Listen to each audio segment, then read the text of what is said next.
اليوم راح احكي لكم قصة جارنا ابو مروان المسوتي، كيف عم يتحرش فيني ويتحركشني. بيت ابو مروان جيراننا. ابو مروان المسوتي زوج جوزة لام مروان المسوتي، صديقتي ورفيقة عمري، ورفيقة مين عمري، وجارتي الباب على الباب. القصة محور القصة حول فيزوني الفوشي. فيزوني الفوشي اللي صار له عندي 40 سنة تقريبا، ولهلأته عندي. هذا يا جماعة الخير أبو سماهر كل فترة كان يطلع على صيد السمك، يطلع يصيد سمك هو وأبو مروان المسوتي. فمرة من المرات جاي الصبح، فايق الصبح بكير بده يطلع على صيد السمك، وكانت الدنيا برد. كانت الدنيا شو برد. عادة بيلبس بنطلون صوف تحت الشروال مشان البرد. يومها انا كنت غاسلت له البنطلونات الصوف كلها، كله بالغسيل كان.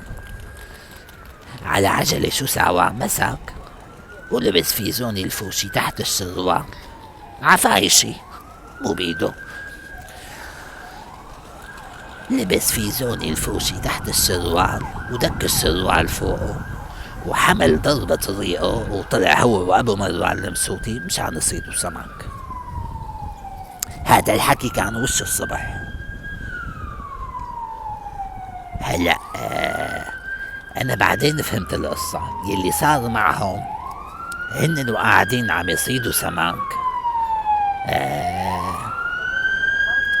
ابو سماهر جوزي كان قاعد على طرف الصخرة ومفرشخ رجليه وشرواله مفتوق من النص. فشو مبين؟ كان مبين فيزوني الفوشي. مين ضربت عينه على الفيزون؟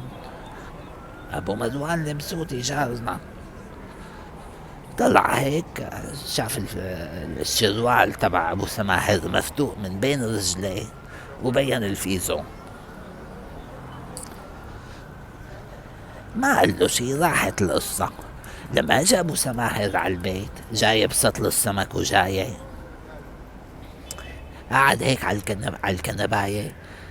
طلعت لقيت شرواله مفتوق وبين مع الفيزون. قلت له شكيتك لربي، شكيتك لربي لابس الفيزون تبعي، الله لا يبارك لك الهي. قال لي والله يا ما رفقت مستعجل وما كنت لاقي بنطلونات الصوف. المهم بلا طول سيرة، صار جارنا ابو مروان كل ما يلمحني بالحارة يزت لي كلمة، يقول لي دخيل الفوشي. شكيت ولا ربي، وانا اصفن بيني وبين حالي شو بدي اقول له؟ زلمة كبير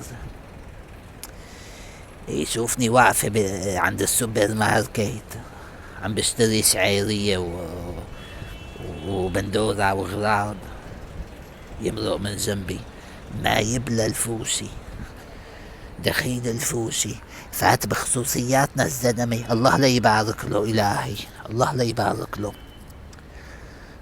وضلينا على هالمنوال سنين وأيام.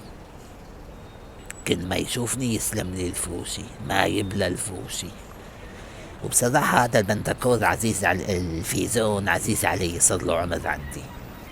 صح هو مفتق ومشرط يعني، بس أنا عم داري كل فترة بقطبه بزبطه. ايه.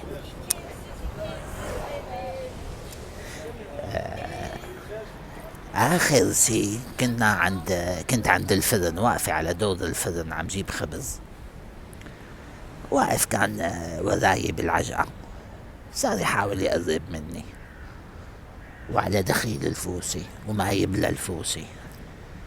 اخذت هالخبزات ومشيت، عملت حالي مو سمعانته. لحقني جارتنا ما يبلى الفوسي. قلت له يا اب مروان يا جارنا، ليش ما بتستحي على شيبتك؟ لك مو عيب عليك؟ لك شكيتك لربي، شكيتك لربي. والله عندك مرة مثل الجوهرة ام مروان مسوتي، صح لسانها طويل احيانا وبتتغارس بس منيحة. شوي شوي يعني بلشت انا ارتاح له لابو مروان، وصار لما يشوفني صرت اخذ واعطي معه يعني. ايه، صار في بيناتنا روحات وجيات، بس كله ضمن الادب والاخلاق يعني. صرنا نطلع على الكافيه. حاول كتير يعني انه يتمادى بس ما سمحت له، حتى اكثر من مرة يعني حاول يغريني.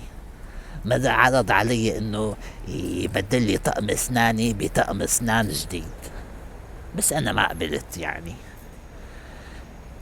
صرنا كل فترة هيك نحكي وكذا. طلعنا مرة على البحر انا وياه، على البحر طلعنا طلعتين ثلاثة الصراحة، مو طلعة واحدة. ايه بس كله ضمن الادب والاخلاق يعني. وهي كانت قصة الفيزون الفوسي يعني. سبب علاقتي مع جارنا ابو مروان دمسوتي هو فيزوني الفوسي. الله يسعدكم الهي. لا تنسوا تساووا سبسكرايب وتفعلوا اللايكات والاشتراكات. يعطيكم العافية.